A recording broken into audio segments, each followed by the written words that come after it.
Hello and welcome to SPM IS Academy. Today we will analyze the Assam Tribune newspaper of 5th May 2020. Please note you can download the PDF version of today's newspaper analysis by clicking the link given in the comment section. You can download the PDF version of April 2020 magazine from our website spmisacademy.com. You can also log on to our online portal online.spmisacademy.com to access some of our freely available video lectures, and please join our WhatsApp group through the link given in the description section for more study materials and update.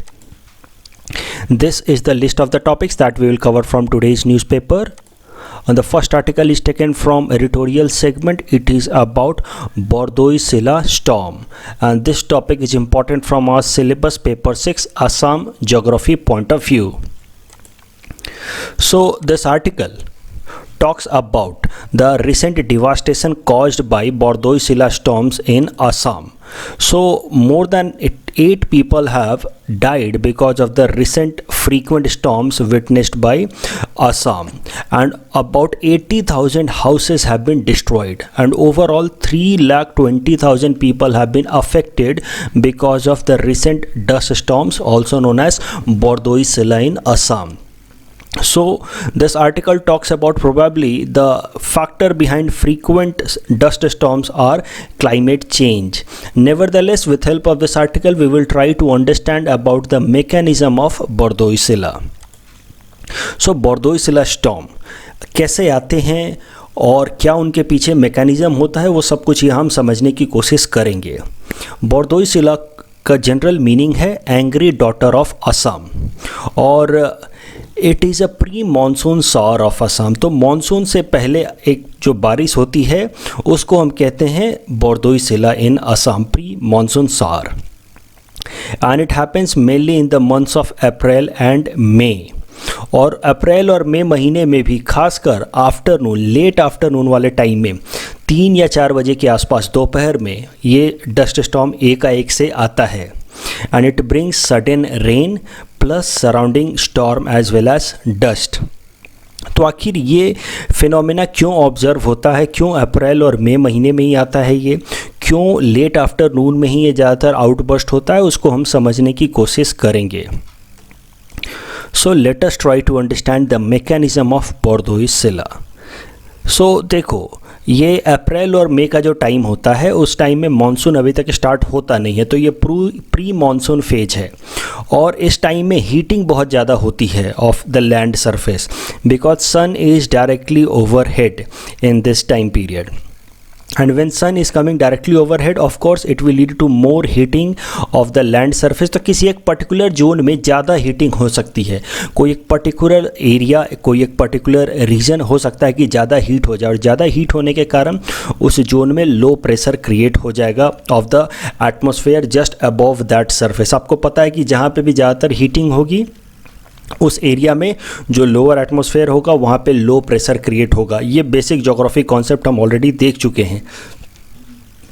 और जब low pressure create होगा तो वहाँ की wind जो है वो धीरे धीरे एक्सपैंड होगी, उसकी डेंसिटी कम होगी, and it will start rising. और वो जो राइजिंग विंड है उसको हम कहते हैं कन्वेक्शनल विंड.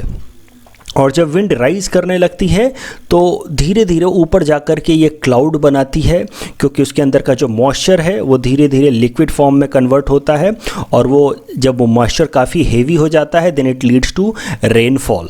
कुछ एक बेसिक नोमेनक्लेचर देख लो. जो विंड वर्टिकल डायरेक्शन में मूव करती है with respect to earth surface तो उसको हम कहते हैं कन्वेक्शनल विंड, और जब विंड पैरेलल या हॉरिजॉन्टल डायरेक्शन में मूव करती है तो उसको हम कहते हैं advectional wind.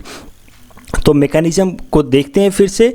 Because of excessive heating in a particular region low pressure zone create हुआ. लो प्रेशर जोन के कारण कन्वेक्शनल विंड आया, यानी कि राइजिंग विंड आया, और राइजिंग विंड के साथ साथ क्लाउड्स बने, और क्लाउड्स के साथ साथ कन्वेक्शनल रेन भी स्टार्ट हुआ.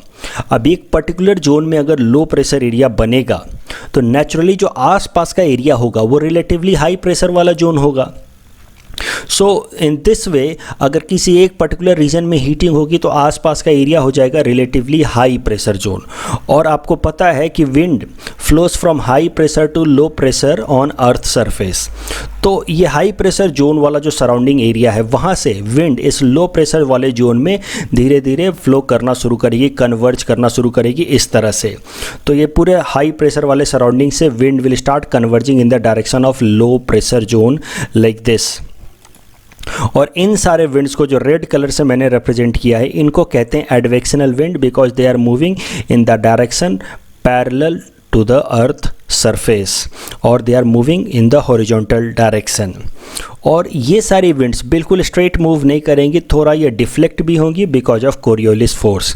And since we are in northern hemisphere and that is why Coriolis force will deflect these winds in right hand side.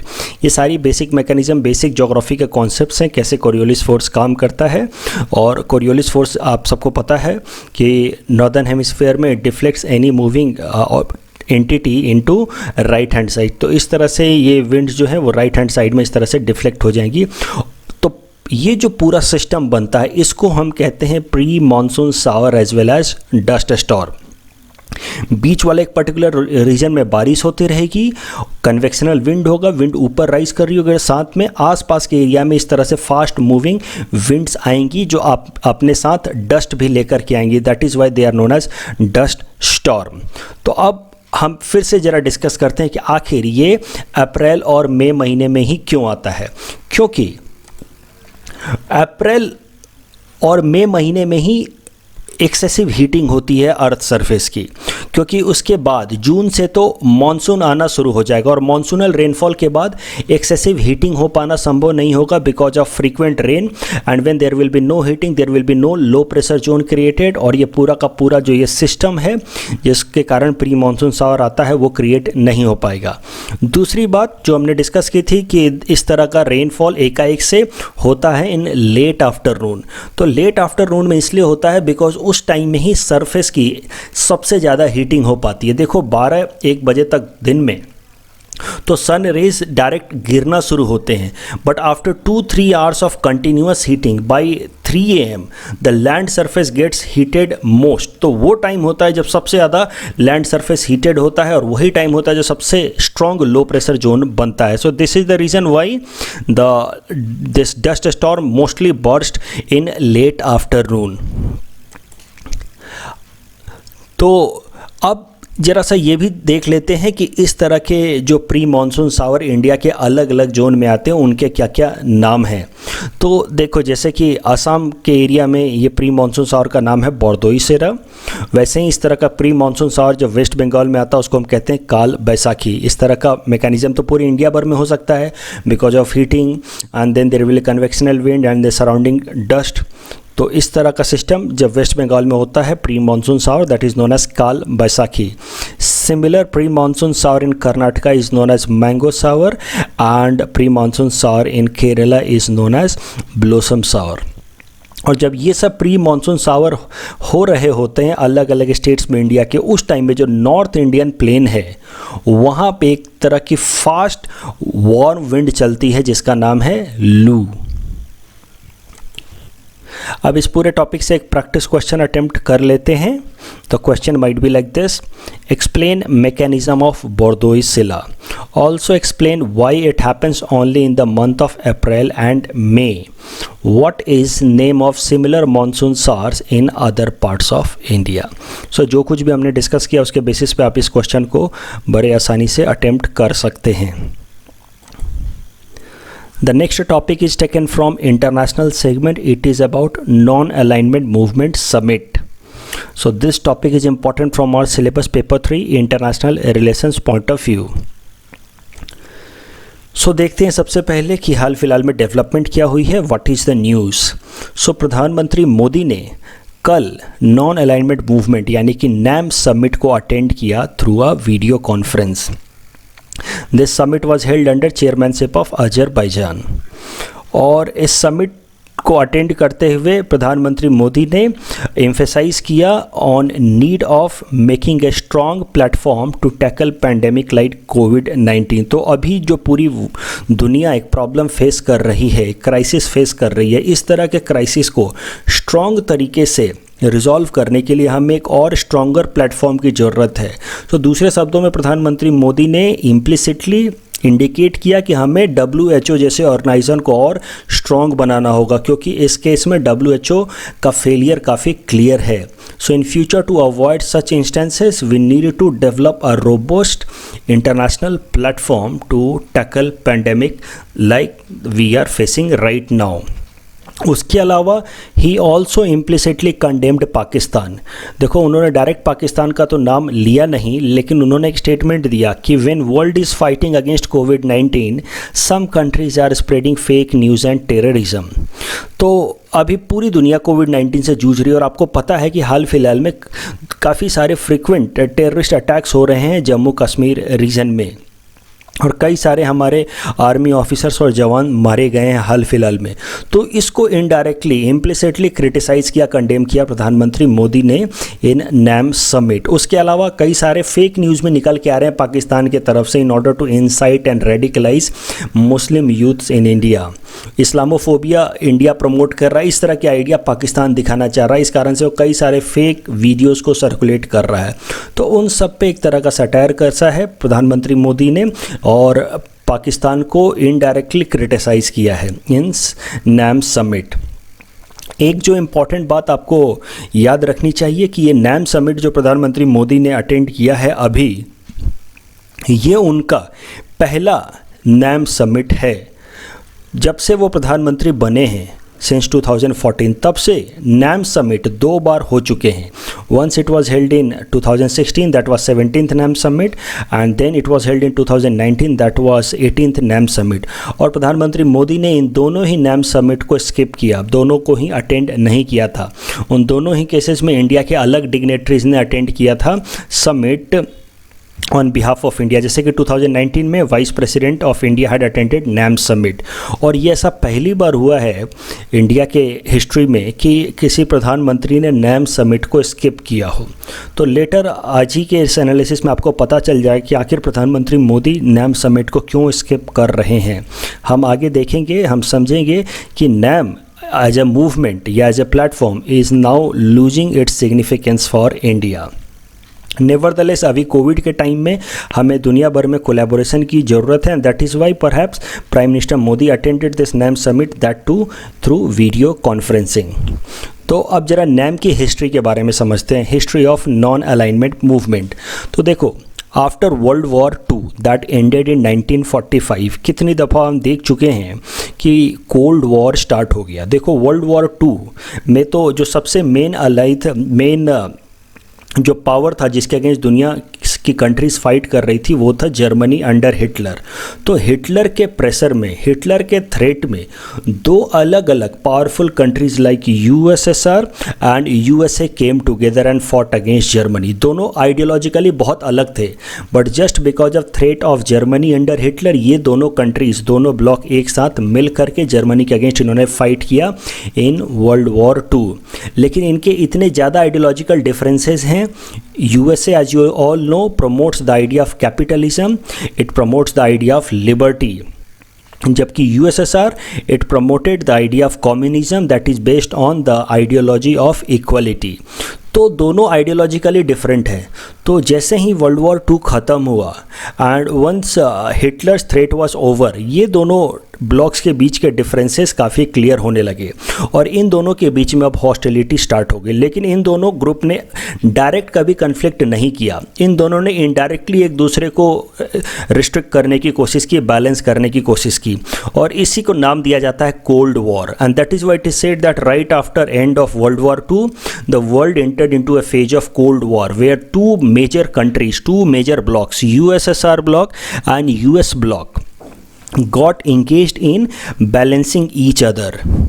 और जब कोल्ड वॉर स्टार्ट हुआ तो उसके साथ ही साथ एक और डेवलपमेंट हो रही थी पूरी दुनिया भर में, और वो था इंडिपेंडेंस ऑफ कॉलोनाइज्ड कंट्रीज। तो वर्ल्ड वॉर टू के बाद अब ब्रिटेन काफ़ी कमज़ोर हो चुका था इकोनॉमिकली, और अब ब्रिटेन और फ्रांस जो दो मेन कॉलोनियल पावर थे जिन्होंने दुनिया के आधी से ज़्यादा कंट्रीज़ को mainly in Africa, South America and Asia इनको कॉलोनाइज कर रखा था, अब उनके पास, ब्रिटेन और फ्रांस के पास इन सारे कॉलोनीज़ को मेंटेन करने के लिए पावर नहीं बचा था, because they were heavily exhausted after world war two. तो ना उनके पास मिलिट्री बची थी, ना उनके पास उतना फाइनेंस बचा था, और वहाँ के लोग जो ब्रिटिशर्स या फ्रेंच सिटीजन थे उन्होंने भी अब प्रोटेस्ट करना शुरू कर दिया था अगेंस्ट कॉलोनाइजेशन, क्योंकि उनके लोगों को लगना शुरू हो गया था that because of colonisation only the European countries had to face such a devastating war like world war one and world war two. तो ये तीन फैक्टर हैं, ना इन कंट्रीज़ के पास अब फाइनेंस था, ना मिलिट्री कैपेसिटी थी, और लोकल प्रोटेस्ट के कारण इन्होंने एकाएक से जो भी इनकी कॉलोनीज थी इन अफ्रीका, साउथ अमेरिका या एशिया, इनको धीरे धीरे इंडिपेंडेंट करना शुरू किया, और इसमें ही इंडिपेंडेंट हुआ। One of the earliest country who got independence was India in 1947। तो the point that I am trying to make कि वर्ल्ड वॉर टू ख़त्म होने के बाद एक तरफ तो world enter into a phase of cold war, साथ ही साथ कई सारी नई countries in Africa and Asia they are getting their independence. अब इन नई कंट्रीज़ के पास दो ऑप्शन थे, या तो इस कोल्ड वॉर में इंगेज हो जाएं, जैसा कि पाकिस्तान इंगेज हो गया। Pakistan was also a newly independent country, और उसने यूएस ब्लॉक को ज्वाइन कर लिया by signing a agreement known as SEATO agreement. उसके अलावा जो दूसरा ऑप्शन इन कंट्रीज़ के पास बचता था वो था टू रिमेन नॉन अलाइंड, ना ही यूएस ब्लॉक को ज्वाइन करे, ना ही यूएसएसआर ब्लॉक को ज्वाइन करे, और कई सारे कंट्रीज़ ने इस ऑप्शन को ऑप्ट किया। मोस्ट ऑफ देम जिन्होंने अभी अभी जिनको आज़ादी मिली थी वो अपनी सोवरेनिटी को लूज़ नहीं करना चाहते थे, वो अपनी ऑटोनॉमी को लूज़ नहीं करना चाहते थे, क्योंकि एक बार किसी भी ब्लॉक को ज्वाइन करने का मतलब है to act under guidance of that super power, the group leader, and in that way again the sovereignty, again the hard fought independence would be lost. तो कंट्री जैसे कि इंडिया, इंडोनेशिया, इजिप्ट, ये कभी नहीं चाहते थे कि वापस से हम किसी एक ब्लॉक को ज्वाइन करें, कोल्ड वॉर का हिस्सा बने और हम वापस से अपनी ऑटोनॉमी को लूज करें। एंड दैट इज़ वाई एक नई तरह की मूवमेंट स्टार्ट हुई जिसका नाम था नॉन अलाइनमेंट मूवमेंट। देखते हैं कि ये फॉर्मली कब स्टार्ट हुआ। सो as I told you, by 1950s many African and Asian countries got independence and they wanted to maintain their sovereignty, and that is why they did not join any of the blocks. और 1955 में एक summit बुलाई गई इन Bandung, Indonesia. उस summit का नाम था Asia Africa conference, और इस कॉन्फ्रेंस में 29 कंट्रीज़ के हेड ने हिस्सा लिया, और ख़ासकर ये कंट्रीज़ वैसी थीं जो अभी न्यूली इंडिपेंडेंट हुई थीं, और ये countries from Africa and Asia with that वे आर न्यूली इंडिपेंडेंट कंट्रीज़, इनके हेड ऑफ द स्टेट्स की मीटिंग हुई in Bandung. That conference was known as Asia Africa conference. और इस एशिया अफ्रीका कॉन्फ्रेंस में इस आइडिया को डिस्कस किया गया कि अब पूरी दुनिया एक नया फिनोमेना विटनेस कर रही है, वो है कोल्ड वॉर, जहाँ पे दो मेजर ब्लॉक्स यूएस और यूएसएसआर हॉस्टिलिटी में इंगेज हो रहे हैं, और वैसे हालात में हम सारे न्यूली इंडिपेंडेंट कंट्रीज़ को अपना इंडिपेंडेंस बनाए रखना बहुत ज़रूरी है। और इन 29 कंट्रीज़ के हेड ऑफ द स्टेट्स में भी तो 3 मेन लीडर थे, वो थे Jawaharlal Nehru who was prime minister of India at that time, Abdul Gamal Nasser who was president of Egypt of that time, and Ahmed Sukarno who was president of Indonesia at that time. और इन तीनों countries ने फिर एक idea propose किया that let us start a new movement that should be known as non alignment movement. और इस non alignment movement का मेन पर्पस था to start a new initiative that would encourage countries neither to join US bloc nor to join USSR bloc and remain non aligned and maintain their autonomy. तो यहाँ पे mind it, ये अक्सर गलती करते हैं students, उनको लगता है कि Bandung conference that was held in Indonesia in 1955 was first summit of non alignment movement. ऐसा आपको लगता है, लेकिन this is wrong. It was not the first summit of non alignment movement. यहाँ पे नॉन अलाइनमेंट मूवमेंट का idea propose किया इन 3 main leaders ने, और उसके बाद इसी आइडिया के बेसिस पे first summit of non alignment movement call किया गया in 1961 in Belgrade, that was capital city of Serbia. और इस तरह से बेलग्रेड कॉन्फ्रेंस जो 1961 में हुआ that became the first summit of non alignment movement, और इसके साथ ही officially non alignment movement start हो गया। लेकिन नॉन अलाइनमेंट मूवमेंट स्टार्ट हुआ 1961 में और 1962 में ही इंडिया चाइना वॉर हो गया और उसके साथ ही इंडिया को एक रियलाइज़ होने लगा कि नॉन अलाइनमेंट मूवमेंट का इंडिया के लिए कोई खास सिग्निफिकेंस नहीं है. सो let us see how NAM started losing significance for India just after getting launched. तो ज़रा समझते हैं. आपको ध्यान से समझना हो कि इंडिया ने बहुत proactively under leadership of Jawaharlal Nehru non alignment movement launch किया, लेकिन उसके लॉन्च करने के बाद ही India itself got deviated from the principles of non alignment movement, not officially but at least in operations point of view, from operations point of view.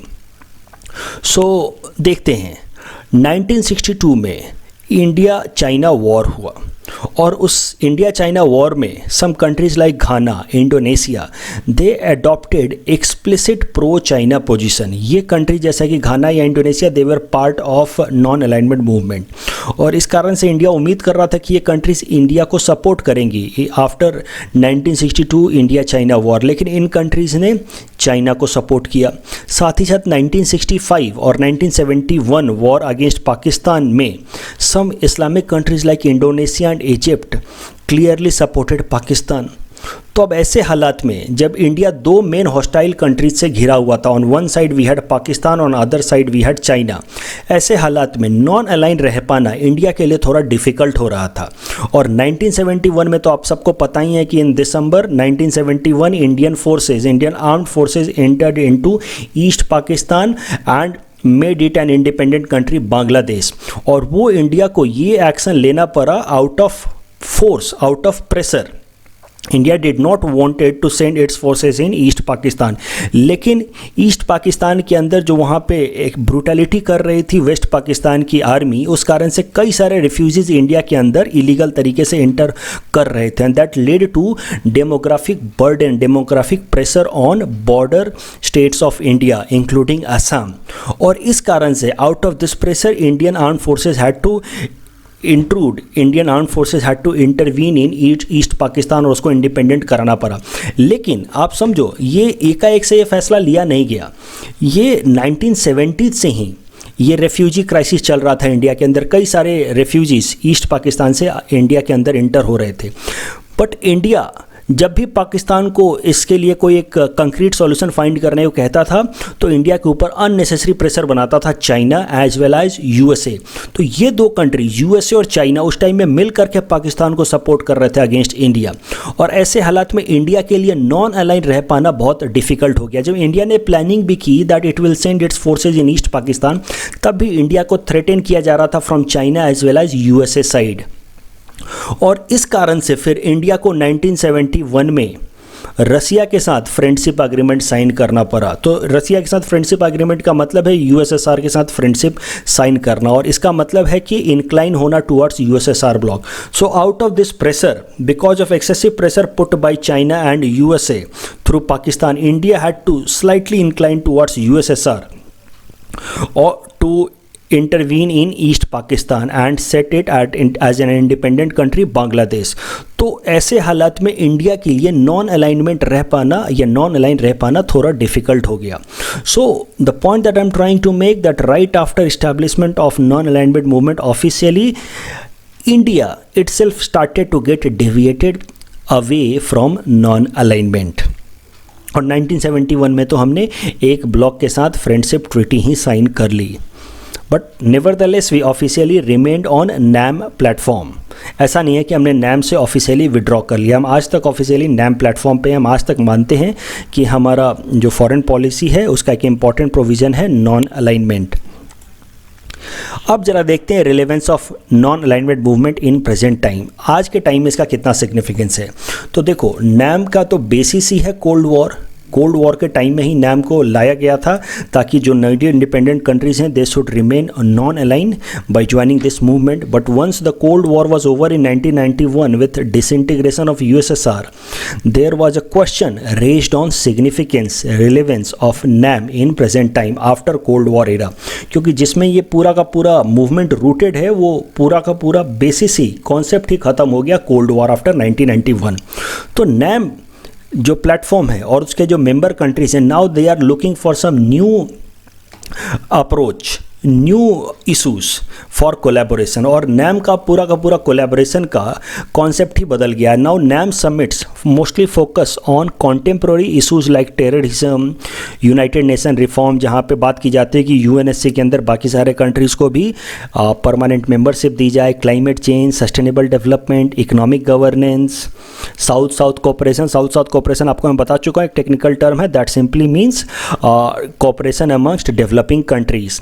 तो अब ये नए मुद्दे हैं जिन पे नैम समिट में बात की जाती है। और ऑफ कोर्स अब कोरोना वायरस या कोविड-19 पैंडेमिक के बाद अब नैम के अंदर जो एक नया मुद्दा डिस्कस किया जा रहा है, कॉन्टेम्प्रेरी इशूज़ डिस्कस किया जा रहा है, वो है to build a robust platform for containing a pandemic outbreak. तो अब नैम का पूरा अप्रोच ही बदल गया। भले नाम उसका नॉन अलाइनमेंट में है, but now it is taking some contemporary issues because cold war is over.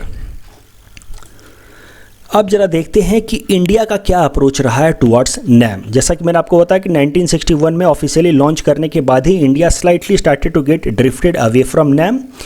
अब हाल फिलहाल में इंडिया की फॉरेन पॉलिसी नैम से बहुत ज़्यादा गाइडेड नहीं होती है, and you will see that अब India does not emphasize on non-alignment, rather India focuses on proactive engagement with world major countries.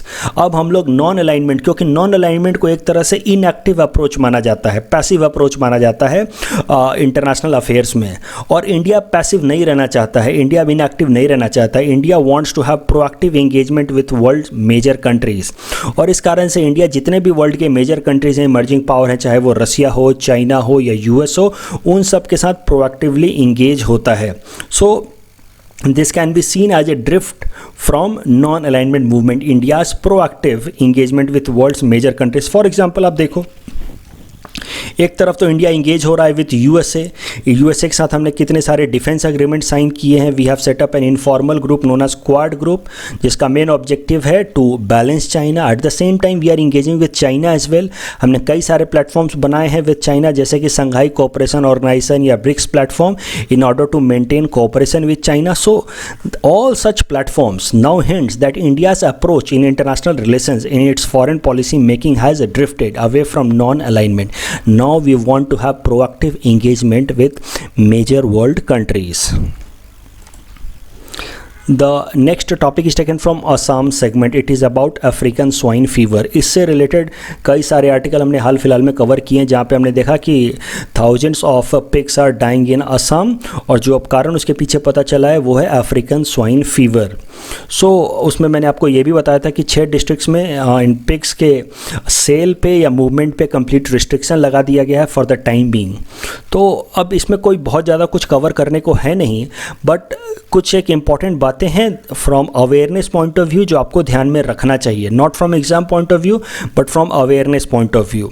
The carcasses, मतलब the dead body of pigs who are dying because of African swine fever should not be thrown into ponds or rivers, as this will help the disease spread to a larger region, and instead should be buried as quickly as possible in a deeper crater with salt, urea, bleaching powder और other disinfectants. तो ये बातें आप ध्यान में रखो, और अगर आपके आसपास में लोग पिग रियरिंग में इंगेज हो रहे हैं और उनके यहाँ पे अफ्रीकन स्वाइन फीवर के इंस्टेंसेस हो रहे हैं, जहाँ उनके कारण अफ्रीकन स्वाइन फीवर के कारण अगर पिग्स की डेथ हो रही है, तो आप उन लोगों को बताओ कि आपको जल्दी से जल्दी ये एक्शन लेने चाहिए ताकि ये फीवर और ज़्यादा स्प्रेड ना हो, otherwise it will become more difficult. कुछ तो एक्सपर्ट्स कह रहे हैं कि containing African swine fever is as difficult as containing कोविड-19। तो इस पैंडेमिक आउटब्रेक, इस आउटब्रेक को तो होने से हमें रोकना होगा। At least we are struggling with कोविड-19, we can not afford another outbreak of African swine fever. और ये दूसरा न्यूज़ आर्टिकल है about partial lift off lockdown. Again this is not directly related to exam और any part of our syllabus, but this is just to inform that in Assam now, since the cases of COVID-19 have not been on the rise in past few days, that is why the government of Assam has decided to lift lockdown in partial manner. और आप देख सकते हैं कि now people are slowly coming out and getting engaged into economic activities in partial manner. तो हो सकता है कि आने वाले टाइम में, कम से कम नॉर्थ ईस्ट में, तो लाइफ नॉर्मल होनी शुरू हो जाए और ये लॉकडाउन धीरे धीरे लिफ्ट कर लिया जाए। अगर इसी तरह का अच्छा सक्सेस रेशियो बना रहा in Assam as far as covid cases are concerned. In our next segment, that is query segment, today we will cover commodity trading. किसी ने तो रेज किया था ये doubt that sir please explain commodity trading. So today we'll talk about it. Commodity trading, सरल शब्दों में buying and selling of commodity is commodity trading. तो कौन कौन सी कमोडिटीज़ खरीदी या बेची जाती हैं कमोडिटी एक्सचेंज मार्केट में, वो ज़रा समझते हैं।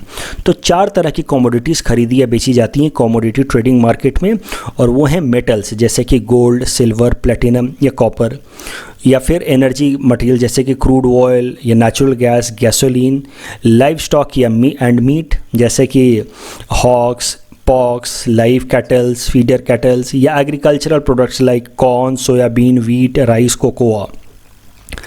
आपको एक बात ध्यान रखना है कि ये कमोडिटी ट्रेडिंग, अब आपको लगेगा कि सर ये चीज़ें तो हम भी खरीदते हैं, हम भी जाकर के केरोसिन खरीदते हैं, हम भी जाकर के थोड़ा बहुत गोल्ड खरीद सकते हैं, so is that commodity trading? Answer is no. Commodity trading का थोड़ा सा अप्रोच अलग होता है। कमोडिटी ट्रेडिंग में फ्यूचर ट्रेडिंग होती है, that is the most popular approach of commodity trading. तो ज़रा सा समझते हैं कि एक्चुअली कमोडिटी ट्रेडिंग मार्केट होता क्या है, कैसे काम करता है।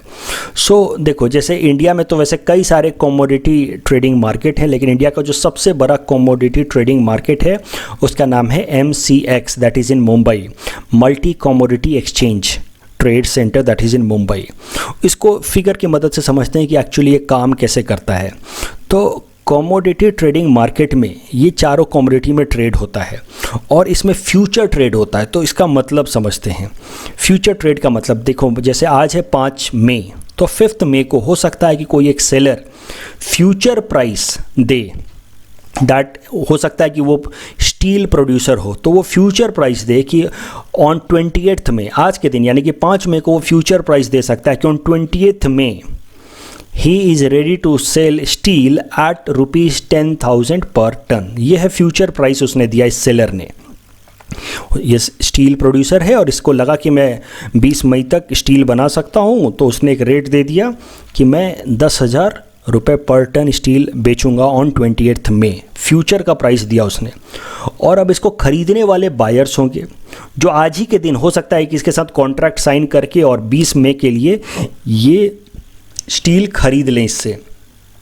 तो कॉन्ट्रैक्ट आज ही साइन हो जाएगी, 5 मई को ही साइन हो जाएगी और सप्लाई मिलेगा 20 मई को। लेकिन बायर्स 2 तरीके के होते हैं। एक बायर होता है जो होता है कॉमर्शियल यूजर। कॉमर्शियल यूजर वो होता है जो डायरेक्टली इस स्टील को लेगा और अपने प्लांट में इसका इस्तेमाल करेगा फॉर प्रोड्यूसिंग सम प्रोडक्ट या गुड्स। फॉर एग्जांपल, मान लो कोई मोटर मेकिंग कंपनी है या पंप मेकिंग कंपनी है या साइकिल मेकिंग कंपनी है, उसको स्टील चाहिए, तो उसने आज के दिन ही 5 मई को इसके साथ एग्रीमेंट साइन कर लिया कि 20 मई को उसको स्टील चाहिए, 1 टन स्टील चाहिए, 10,000 रुपये उसने पेमेंट कर दिए और 20 तारीख को इसको 1 टन स्टील मिल जाएगा। तो ये होते हैं कॉमर्शियल यूजर्स। लेकिन एक दूसरे तरह के भी बायर होते हैं जो इस स्टील को खरीद सकते हैं इन फ्यूचर डेट, और वो बायर कहे जाते हैं स्पेकुलेटर्स। और ये स्पेकुलेटर्स कैसे काम करते हैं जरा इनको समझते हैं। तो पहला वाला तो कॉन्सेप्ट बिल्कुल क्लियर है, 2 कंपनी के बीच में बिजनेस टू बिजनेस ट्रेड है। ये एक ने बेचा फ्यूचर डेट पे और दूसरे ने खरीद लिया। बट ये स्पेकुलेटर्स का अप्रोच जरा समझते हैं कि हाउ दे वर्क। सो यही एग्जांपल लेते हैं। इस केस में अगर ये स्पेकुलेटर इस स्टील को खरीदता है तो ये स्पेकुलेटर एक्चुअली कोई प्रोड्यूसर नहीं है, इसको स्टील की कोई ज़रूरत नहीं है, ये स्टील में इसका कोई भी बिजनेस नहीं होता। बस ये इस कमोडिटी को खरीदता है। 5 तारीख को इसको जैसे ही प्राइस दिखा 10,000 रुपये पर टन और 20 मई को डिलीवरी मिलेगी, उसने आज के दिन ही एग्रीमेंट साइन कर लिया इस सेलर के साथ। और अब इसके पास हो गया 1 टन स्टील ऑन 28 मई, लेकिन इसको इसकी कोई ज़रूरत नहीं है, he is not user of the commodity. अब ये क्या करेगा, 2, 4, 5 दिन इंतज़ार करेगा और ये मार्केट में प्राइस ऊपर जाने का इंतज़ार करेगा। हो सकता है कि आज 5 मई है, 7, 8, 10 मई को, हो सकता है 10 मई को प्राइस स्टील का ऊपर चला जाए और 10 मई को कोई एक ऐसा बायर हो जो तैयार हो 12,000 रुपये पर टन देने के लिए फॉर स्टील ऑन 28 मई, तो ये इस चीज़ का इंतज़ार करेगा। इसने 5 मई को ही ख़रीद लिया है 1 टन स्टील, और अब ये इंतज़ार कर रहा है। और 10 मई को, 11 मई को कोई एक बायर हो सकता है जिसको 20 तारीख को स्टील चाहिए होगा, और उसके लिए वो ज़्यादा प्राइस पे करने को रेडी होगा। 10,000 की जगह पे वो 12,000 पर टन पे करने को रेडी होगा, तो वो उसको बेच देगा। और इसमें इसको फ़ायदा क्या हुआ इस स्पेकुलेटर को, इसने 2,000 रुपये कमा लिए। So this way the speculators work. इनको खुद कोई स्टील का या किसी भी कमोडिटी का काम नहीं होता है। तो इस तरह से स्पेकुलेटर मार्केट काम करते हैं इन फ्यूचर ट्रेडिंग। इसको और बेहतर तरीके से समझते हैं करंट एग्जांपल लेकर के। हाल फिलहाल में हमने एक आर्टिकल कवर किया था जहां हमने देखा था कि क्रूड ऑयल के प्राइसेस निगेटिव में चले गए हैं यूएस के अंदर, यूएस मार्केट के अंदर। और उस यूएस मार्केट का नाम देखा था हमने वेस्ट टेक्सास इंटरमीडिएट मार्केट। तो वो जो वेस्ट टेक्सास इंटरमीडिएट मार्केट था, WTI market, that is actually A commodity market of crude oil. और वो क्रूड ऑयल के कमोडिटी मार्केट में क्रूड ऑयल की प्राइस निगेटिव जोन में चली गई थी। उसको ज़रा समझते हैं क्यों वो निगेटिव में चली गई थी। क्योंकि जो स्पेकुलेटर था उस क्रूड ऑयल मार्केट का, ये मान लो स्पेकुलेटर है उस WTI मार्केट का, उसने क्रूड ऑयल ख़रीद लिया। मान लो 10 अप्रैल को उसने 10 मई के लिए क्रूड ऑयल ख़रीद लिया $25 पर बैरल पे। उसको तो पता नहीं था कि आगे लॉकडाउन हो जाएगा या इतना डिमांड नीचे चला जाएगा, तो उसने फ्यूचर में ही ट्रेडिंग कर ली। और ये स्पेकुलेटर है, इसको खुद तो ज़रूरत है नहीं क्रूड ऑयल का, इसका कोई भी बिजनेस नहीं है, बस खरीदता और बेचता है और बीच में प्रॉफिट कमा लेता है। तो इसने फ्यूचर ट्रेडिंग कर ली। मान लो 10 अप्रैल को कि मैं 10 मई को क्रूड ऑयल ख़रीदूँगा $25 पर बैरल पे। अब एकाएक से कोविड के कारण लॉकडाउन अनाउंस कर दिया दुनिया भर की सरकारों ने, और क्रूड ऑयल की डिमांड लगभग 0 हो गई। अब ऐसे हालात में इसके पास क्या ऑप्शन बचता है? इसने डील तो साइन कर लिया है। अब इसने डील साइन कर लिया है तो इसको तो 10 मई को तो ख़रीदना ही होगा क्रूड ऑयल। जो भी इसने डील साइन किया है उसको तो वो कमिटमेंट करना ही होगा। ऐसा नहीं कह सकता कि मैं अब नहीं खरीदूंगा, क्योंकि फ्यूचर कॉन्ट्रैक्ट साइन किया है तो इसने तो डील कर ली है। सो अब इसको क्रूड ऑयल तो लेना ही लेना है। लेकिन ये खुद एक स्पेकुलेटर है, ये क्रूड ऑयल का खुद कुछ कर नहीं सकता, इसके पास स्टोरेज कैपेसिटी भी नहीं होगी। तो वैसे हालात में ये क्या करता? ऐसे हालात में फिर इसने निगेटिव प्राइस अनाउंस करना शुरू किया कि आप मुझसे ख़रीद लो, कोई भी इसका यूजर हो उसे ख़रीद लो और मुझसे कुछ पैसे भी ले लो, but please take this away, क्योंकि इसके पास तो कोई स्टोरेज कैपेसिटी है नहीं। तो वैसे हालात में इन्होंने फिर फ्यूचर मार्केट में नेगेटिव प्राइस अनाउंस करना शुरू किया, और इन्होंने अनाउंस करना शुरू किया कि मई के अंदर आपको क्रूड ऑयल निगेटिव में मिलेगा। अगर आपको ध्यान हो, वो क्रूड ऑयल प्राइस जो था वो फ्यूचर प्राइस के लिए था, वो मई और जून में निगेटिव टेरिटरी में गया था। Because such speculators who had bought crude oil in future, उनके पास अब स्टोरेज कैपेसिटी थी नहीं, और इसलिए वो बायर ढूंढ रहे थे जो इस क्रूड ऑयल को ले जाएं। सो आई होप इस अप्रोच से अब आपको समझ आ गया होगा, इस न्यूज़ से आपको समझ आ गया होगा कि how commodity trading works, how future market works. India के अंदर जो मैंने आपको बताया कि इंडिया की जो सबसे बड़ी कमोडिटी एक्सचेंज मार्केट है वो है multi commodity exchange of India. और इस तरह से जैसे देखो, जैसे शेयर मार्केट में लोग शेयर खरीदते बेचते हैं और बीच का प्रॉफिट कमा लेते हैं, वैसे ही कमोडिटी एक्सचेंज मार्केट में भी लोग कमोडिटीज़ खरीदते हैं और बेचते हैं और बीच का प्रॉफिट कमा लेते हैं। तो वो भी मार्केट काफ़ी बड़ी है और इस तरह के कई सारे इन्वेस्टर्स लगे रहते हैं, दिन भर प्राइस मॉनिटर करते रहते हैं अलग अलग कमोडिटीज़ की।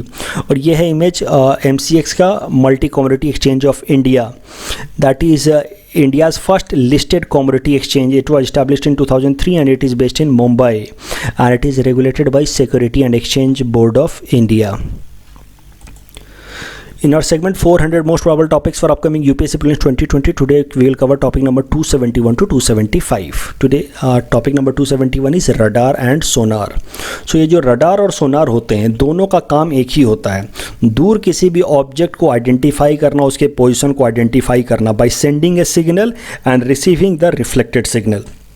लेकिन दोनों में बस इतना अंतर होता है कि रडार रेडियो वेव को सेंड करता है और सोनार साउंड वेव को सेंड करता है।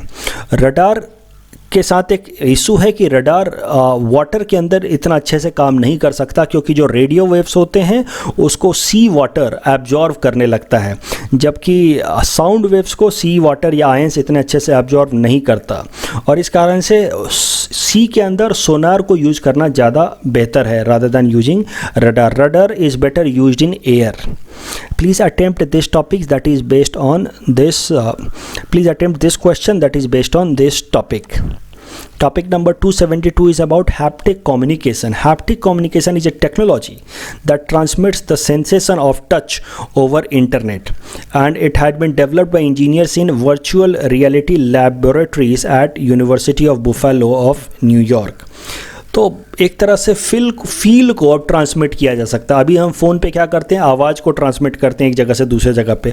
अब बाद में इस टेक्नोलॉजी की मदद से, इसका नाम है हैप्टिक कम्युनिकेशन, टच को ट्रांसमिट किया जा सकता है from one place to another place.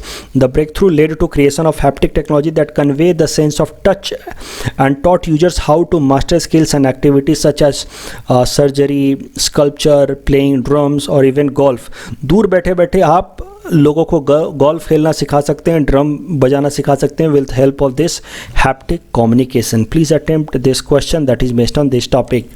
Topic number 273 is about eco friendly water softening technology. ये topic APSC prelims exam point of view से भी इंपॉर्टेंट है. आपको खुद ही समझ आ जाएगा क्यों. Because the team from institute of advance science in team from Institute of Advanced Study in Science and Technology in Assam, Guwahati, has crafted a biopolymer using naturally occurring substance called chitosan that is obtained from the hard outer skeleton of shellfish including crab, lobster and shrimp as a backbone for carbon nanoparticles to sit on. और इस चीटोसन का इस्तेमाल किया जा रहा है as an eco friendly water softening technology substance. So please attempt this question that is based on this topic. Topic number 274 is about Pradhanmantri Gramin digital साक्षरता अभियान. सो PMG दिशा, इसका सरल शब्दों में पर्पस बता देता हूँ. गांव के क्षेत्रों में लोगों को डिजिटली अवेयर करना है, डिजिटली ट्रेन करना है और उसको फिर सर्टिफिकेट प्रोवाइड करना है. इसके लिए गांव के क्षेत्र में हर एक परिवार से एक डिजिटली लिटरेट आदमी को चुना जाएगा जिसको बेसिक कंप्यूटर वगैरह चलाना आता है, और उसको ट्रेन किया जाएगा और उसका फिर एग्ज़ाम कंडक्ट करा के उसको डिजिटल सर्टिफिकेशन दिया जाएगा ताकि उसकी एम्प्लॉयबिलिटी इंक्रीज हो. अब पढ़ते हैं इस टॉपिक को. Digital training and certification to rural people, ये है ऑब्जेक्टिव इस स्कीम का. हर एक फैमिली से digitally literate person will be taken up. One person eligible every household with age from 14 to 60, and then independent external evaluation will be conducted by national level certifying agencies like NIOS or IGNOU, and the scheme will be implemented by Common Service Center E-Governance Service India Limited, that is a special purpose vehicle incorporated under Companies Act 1956 under overall supervision of Ministry of Electronics and Information Technology with active collaboration of all state government and union territories. Please attempt this question that is based on this topic. Topic number 275 is about Square Kilometre Array. Square Kilometre Array is a large multi-radio telescope project aimed to be built in Australia, New Zealand and South Africa. The organizations from 10 countries that are currently member of SKA, that is Square Kilometre Array, are Australia, Canada, China, India, Italy, New Zealand, South Africa, Sweden, Netherlands and United Kingdom. Please attempt this question that is based on this topic. This is the answer of question number 266 to 270 that we had given in yesterday's newspaper analysis. Today's question number 271 to 275 can be attempted by you people, and you can submit the answer in the comment section. We will be sharing answer of these questions in tomorrow's newspaper analysis. That's all from our side for today. Thanks for watching.